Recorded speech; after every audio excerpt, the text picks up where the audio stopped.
Back, everybody. Today we're going to be talking about those CBC results that we ran last time. So let's get started. Here we've got printout from our Sysmex XM550. We've got the reference ranges on the right in the black, and in the left on the left in the blue we have critical results.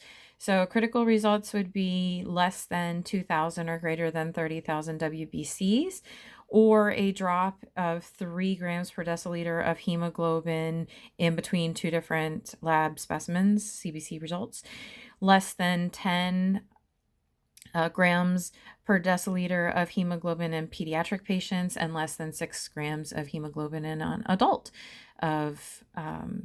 in their CBC results. And then a drop of 100,000 platelet count within 24 hours. That's huge. That's really, really bad. That poor person. And then, or a platelet count of less than 20,000. Okay. Platelets are very important in clotting. And if you have a drop, you might notice that there is clotting happening. So that's a really, really big deal. And so then a positive immature granulocytes over there in the bottom. All right, so when we get to the RBC parameters, we are going to be looking at the MCV and the MCHC because we want to see if a patient's red cells are normocytic, normochromic. Normocytic would come from looking at the MCV, or mean corpuscular volume, or mean cell volume, whichever one you want to say, of being 80 to 100 femtoliters. That's going to say, hey, this cell is normal size, woohoo! Or normochromic, coming from the mean corpuscular hemoglobin concentration, or mean cellular hemoglobin concentration. And that's going to say, hey, are we the right color? Do we have enough hemoglobin in us to give us that beautiful red cell color? And so that would be 32 to 36%. Now, the reason that we're looking at specifically at those is because we want to see that the red cells are the right size and the right color, because if we do that, we can then use the rule of 3, which means that with the hematocrit, the hemoglobin, if you multiply it by 3, it should be within 3 of the hematocrit, 3% of the hematocrit. And if that's not true, then there's a possible issue there. So it's kind of like a mental check that you can use in order to figure out if results are okay. So I went through, just to let you know that I already went through and I went and looked at these results for the specimens that we already did.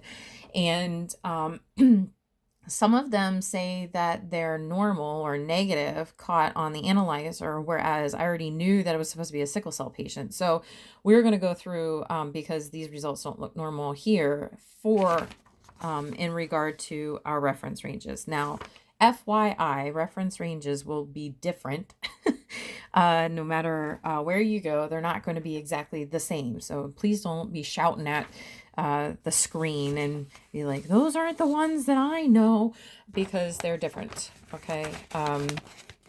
And your textbooks, between textbooks, they're not even the same. So just to give you a heads up. So here we've got the normal results versus the abnormal results, okay? And so looking at those, I already went through. Now, the first thing that you want to do when interpreting a CBC is you want to look at your WBCs first. So you're looking at the total count first. Most modern analyzers are not going to have an issue with NRBCs falsely increasing your WBC count, but it may happen. So that's why I put that there. Is this falsely elevated slightly because of NRBCs? Then looking down here, you want to go to your relative percentages of your different types of WBCs and see who is it that's possibly causing this increase right here. So it might be those monocytes right there. And so looking over at the scattergram, geez, I didn't circle anything. The monos are going to be right in here. Okay. So these didn't print out as well as I had hoped, because this is like a third a third printing on the original printing. So the printer that I did this one, didn't catch up or catch all the dots, and they absolutely did not put the lines on here. I've been drawing the lines in there as I've been going through. So we're looking somewhere in here, and I'm sure if I pulled this up for real, there would be something strange going on here. So, or, increase of that. So we can just take a look at that. It says it's negative. So, if your computer is not in your analyzer, if it's not catching something, you can go through and look and see, all right, well, is this normal for this patient? What's going on? We're seeing here that there's an increase in WBCs. So we're expecting to see infection, and with monocytes. That could be viral. We don't know. We're going to check it out. So that's what we're going to look at for that. We also, we were originally looking at it because we knew it was supposed to be a sickle patient. So I was kind of concerned that didn't come up positive. This one did come up positive. This is our second sickle cell patient. It did flag positive. We have an increase in WBCs here as well. Once again, it's the mono. So that's kind of interesting there. The hemoglobin, it is normocytic, but is hypochromic. So meaning there isn't at least 32 grams per deciliter of the mean corpuscular hemoglobin concentration. So we can't do that hemoglobin times 3. So it wouldn't be relative for that. But looking at this down here, it says abnormal WBC scattergram. And so looking at our scattergram here, we did have lots of stuff happening up here, which could be monocytes. And then we also had this incredible bit right here where the neutrophils are supposed to go, and basophils as well. So was interested to see what may be happening there. I didn't write any notes like I did on the next several. So, maybe there's a left shift in there. I don't know. All right, so let's go to the next one.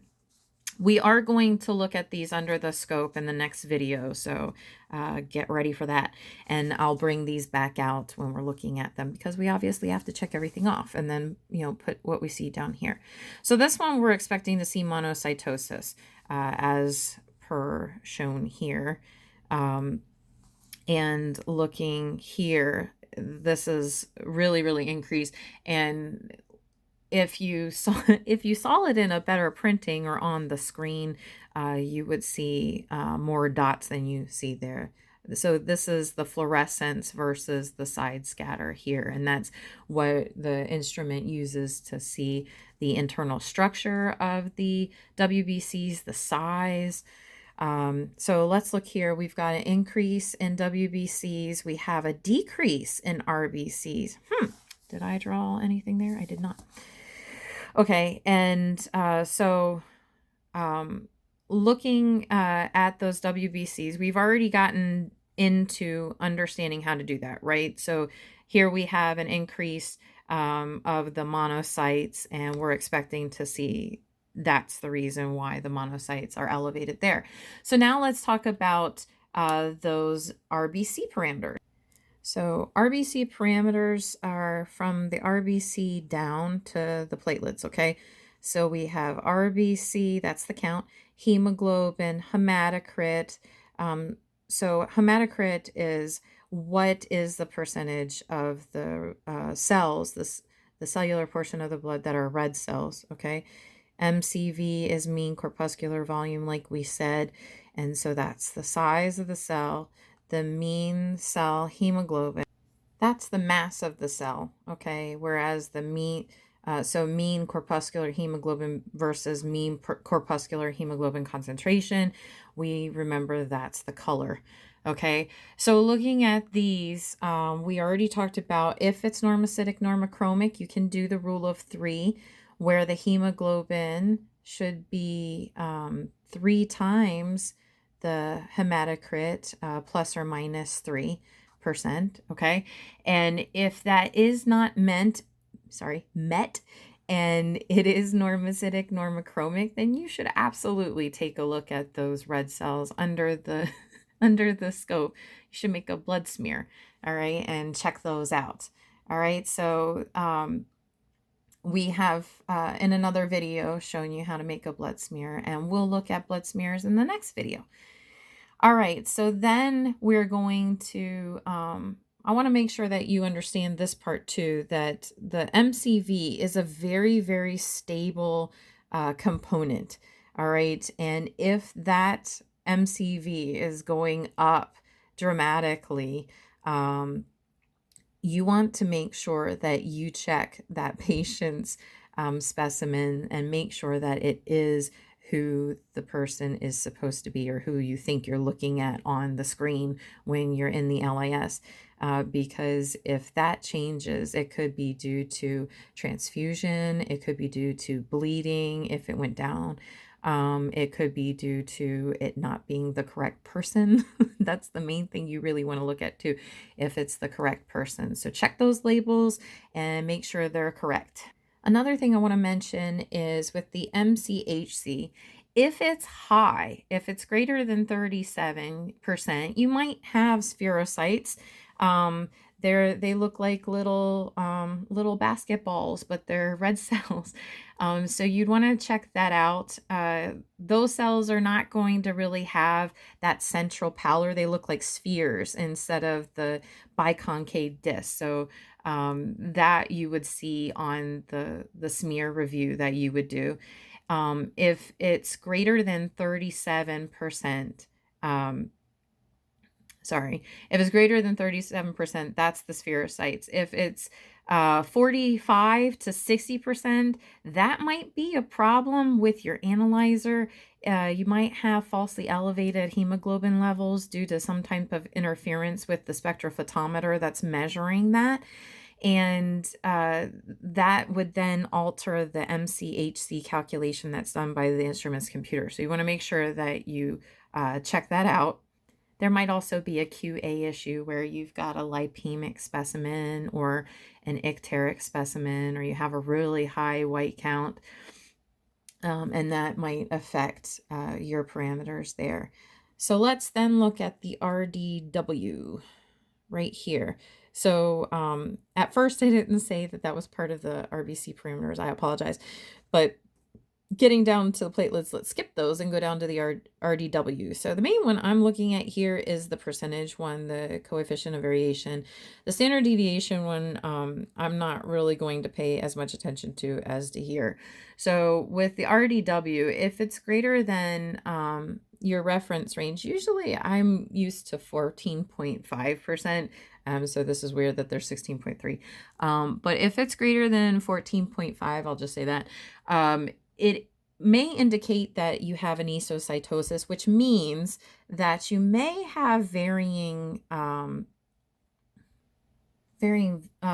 cellular volume, so red cell volume, because the RDW is going to be, the RDW is the space between the RBCs. So if you have an increased percentage of space between those RBCs, might have different kinds of, but it would mainly be size. So you might have different sizes of red cells in there because of the volume difference, and that would then indicate, or it would change the distance between cells. So if we have a cell here and a cell here, and this one's bigger, that would definitely alter how that affects the cells around it, right? So RDW, if it's greater than, we'll say 14.5, then you may have different change in size of RBCs, which would be because of the cell volume. Let's see. When we talk about the MCH, we're looking at it in relation to the MCV, because smaller cells hold less hemoglobin, right? So those should basically follow each other. The MCH should follow the MCV. So the MCHC, which is the one below there, the mean corpuscular hemoglobin concentration, detects when the MCH doesn't follow the MCV. And that's going to be a discrepancy between size and hemoglobin content in the cell. So that would be something you'd want to check out. Whenever we're talking about anemia, because I wrote that here, normocytic nemochromic anemia, we're looking at the RBC count, but also we're looking at the hemoglobin and hematocrit, and all three happen to be low. So hey, anemia means lack of blood. The A means lack of, emia means blood, and everybody thinks of blood as being red, and that's because of the red cells. So when we say anemia, it's because a lack of red blood cells. So if we think that there is anemia present because of the RBC parameters, then we would want to look at the specimen under the scope on a blood smear. So we would be looking for any type of abnormalities like size, shape, inclusions, young red blood cells. Those could be nucleated red blood cells or reticulocytes or blasts. We're looking at the color of them, their arrangements, are they sticking together? Are they on top of each other? And you're supposed to be in the thin area and they're still on top of each other. Do they look like a stack of coins? Are they really, really pale? All these different sorts of things. Do they have projections coming out of them because they're different shapes? That's called poikilocytosis. Oh my gosh, poikilocytosis when they're different shapes. But it's also a way, if you're looking at the right stain smear, you're also checking out, is the instrument running well? It's kind of like a QC as well. So the next thing that we would look at are the platelets parameters. Okay, so we have the platelet count here, and then we have the mean platelet volume. So it's very similar to the mean corpuscular volume. So you're looking at the count first, and you want to make sure that if it's outside the normal range, you're trying to think of, is it increased or is it decreased? So looking here, you're going to look at the hemoglobin concentration and the WBC count, and looking at all of them, all three of them, are they decreased? Is that a pancytopenia that you might see in an aplastic anemia or an acute leukemia? Or are all three increased? And that would be pancytosis, which would be in something like PV, which is known as polycythemia vera. You've got a lot of RBCs in that case. It's just overloaded with cells. It's crazy. So you're examining the platelet count, and you're assessing it along with the other counts that you've seen as well, just to see, does this look normal at all? Then you're going to look at, we're looking at the mean platelet volume. And when we're looking at that, we're seeing if it's in or outside the normal range, which I already looked for, and it's in there. But you're going to compare it to the platelet diameter on the peripheral blood smear and make sure that they kind of match. So if you have an elevated MPV, you're going to expect to see a wider cell or a bigger cell increase platelet diameter. So platelets can be the size of a red blood cell, okay? When we think of large platelets, we're thinking of platelets that are 2 times the normal size. So that's roughly going to be the size of a red blood cell. And then giant platelets are going to be greater than 2 times the normal size. And then platelet granularity and bizarre shapes or clumps, or if they're around the WBCs, those are other things that you'd be looking for. So rule of thumb, if it's past the size of an RBC, you can consider it a giant platelet. And giant platelets can absolutely cause problems with the WBC count because they do have granules in them, and so they can be counted as a WBC by your analyzer. So you have to be really, really careful about that. So when do we actually do a peripheral blood smear? Basically, you have your analyzer is set to identify certain parameters. And in our case, if it's positive, you're mainly looking at it. You'll get a flag down at the bottom, like this one says monocytosis. When you do a blood smear, you're looking at the platelet and the WBC count. You're looking and doing a WBC differential, and you're looking at the RBC, WBC, and platelet morphology. So, you have to know how these parameters do affect your morphology. So, as we talked about the RBCs, the morphology, you can tell a lot by using these indices, and you should be able to match the indice from the CBC with the peripheral blood smear that you see. So when you saw the last video, you were seeing me just look at, oh, it says it's positive, but the other one, the first sickle cell, it didn't call it positive, and that was interesting to me. So I put it aside anyway, just to see what was going on there. But you should absolutely look at the parameters. I just didn't in that last video because it would have just been so long. So let's continue. So we do see abnormalities here, but the rule of 3 is checking out on this normocytic anemia patient, and we're checking out those monocytes because they're elevated there. That could be the reason why the WBCs are elevated, and that could absolutely mean infection. All right, going on to, we have a lot of them, so we're going to go really, really fast now. This fourth one here, so I put a lot of notes on this scatter plot because it has the possibility of atypical limps. You didn't get to see the scattergram very well because, like I said, the printer didn't pick it up.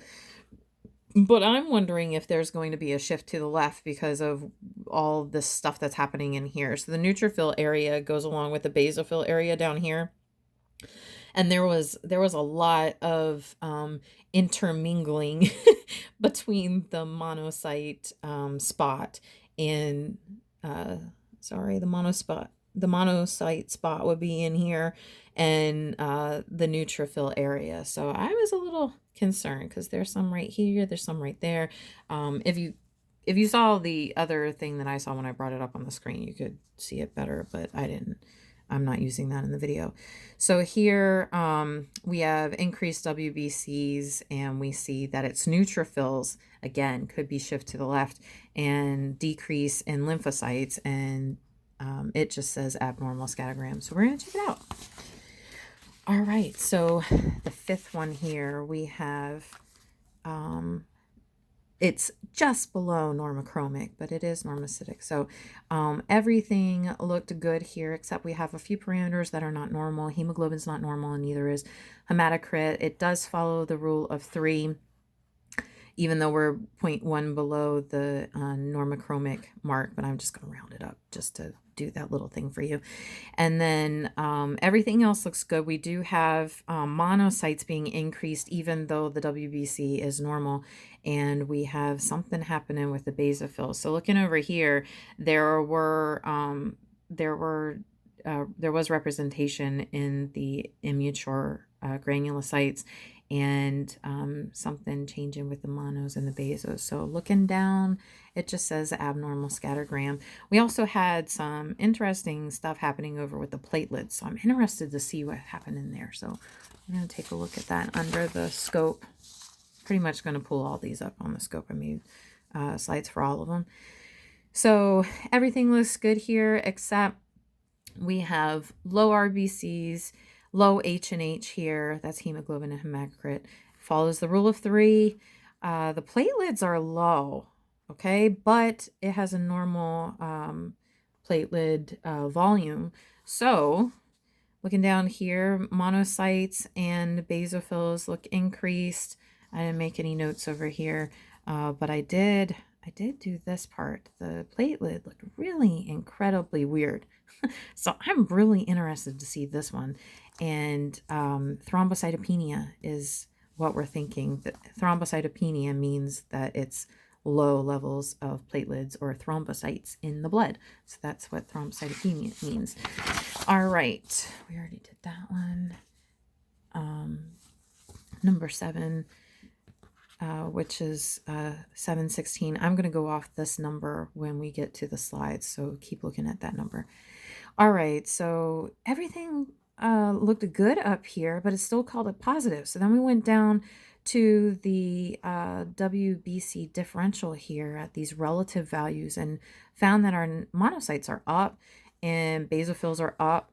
And looking over here, I was looking at the scattergram that I could see better than you can because it didn't pick up a lot of dots. But there's a possibility of a left shift there because of the representation over top of the neutrophil and basophil area. This platelet looked weird, so I'm interested in that. And I messed up when I drew that one. So it just says abnormal scattergram. So we'll check it out. This one is a positive one as well. This one was crazy. Most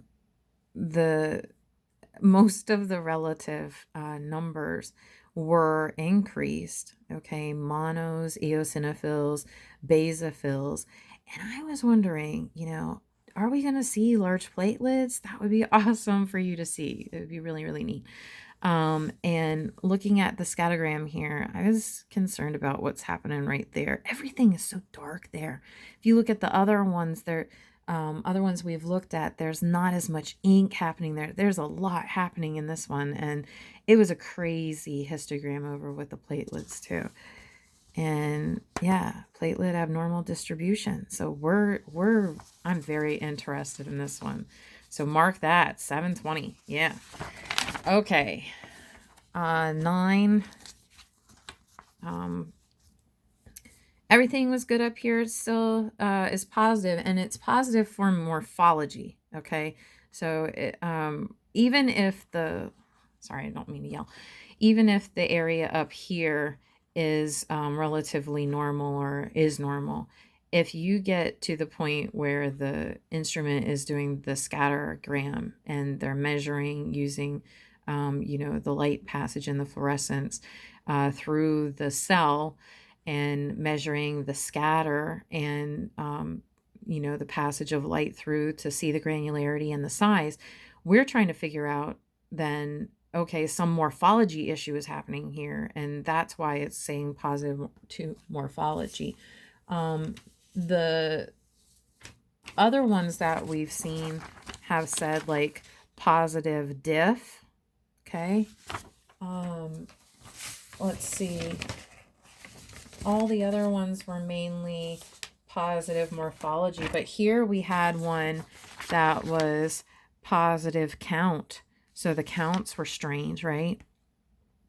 So there is a little bit of note there when it talks about why something might be positive. So here it looks pretty good up here, but down here we've got some abnormal values. Lymphocytes are down, monos are up. Sounds like the NASDAQ, the stocks, basophils are up, and those immature granulocytes are up too. So I'm wondering, hey, are we going to have some blasts? We've got possibly lymphoblasts or abnormal lymphocytes up here. It's showing over here right above that lymphocyte region next to the monocyte region too. There was this good representation of cells there. And then over here above where the left shift would be and starting up here, we had some immature granulocytes. I'm getting tired of getting punchy with my words. And then down here, that was kind of negligible. So I'm really interested in this one, and it just says abnormal scattergram. So, okay, mark that one too. 722 is going to be amazing. Number 10, or the 10th one that we're looking at. This video's long. This one says negative, okay, and there's no little note there. And I looked at it. It basically is that the red blood cells are low. So is the H and H. It does follow the rule of three. Nothing else really to look at. So it really could be because of the reference range, calling it, normal or abnormal. It's just below the reds being, depending on if it's a guy or a female. The male, the normal range, the lower normal range is 4, whereas the female is 3.4. So that's absolutely in the normal range. I was just going off of male. So looking at that, then the hemoglobin is still a little low. Okay, so just going to take a look at it. I was curious as to why it called it negative, and then we had low. So it's probably actually just normal. So hopefully we'll see a nice normal one. All right, then we have positive for morphology here. WBCs are high. The red cells look good. Platelets look good. That's really good. Got a good platelet count. And then we have here neutrophils are increased. Whoa. And then the lymphocytes are down. So here again, wondering, hey, abnormal lymphocytes, are you there? Blasts, are you there? Hello. And those are down here also. The instrument did call that, so that's cool. The 12th one. Yeah, we are going to view all these slides, hopefully. Increased WBCs, got a positive for morphology. It does follow the rule of 3, good with our RBCs. Wondering if we got some blasts up here, because when I did circle the areas, that was usually because there was plotting there that you can't see. And this was just craziness down here. All right, so this was increased. The neutrophils were increased, lymphocytes were decreased. And wondering about those lymphocytes. Just want to really check them out. These guys look good down here. Okay, 13, last one. Yay! All right, so this one, increased WBC level. I'm not sure if that's our highest level or not in this batch. No, it's not. Holy cow. We had a 17.9er. That was ER 13. So no, there was one that beat us there. But the instrument is calling the platelets normal count, right? Normal MPV, but what is happening there? Okay, so it's asking about blasts, but here we have the platelet messages. So these are the white cell messages, red blood cell messages, platelet messages. Do we have clumps? That would be interesting.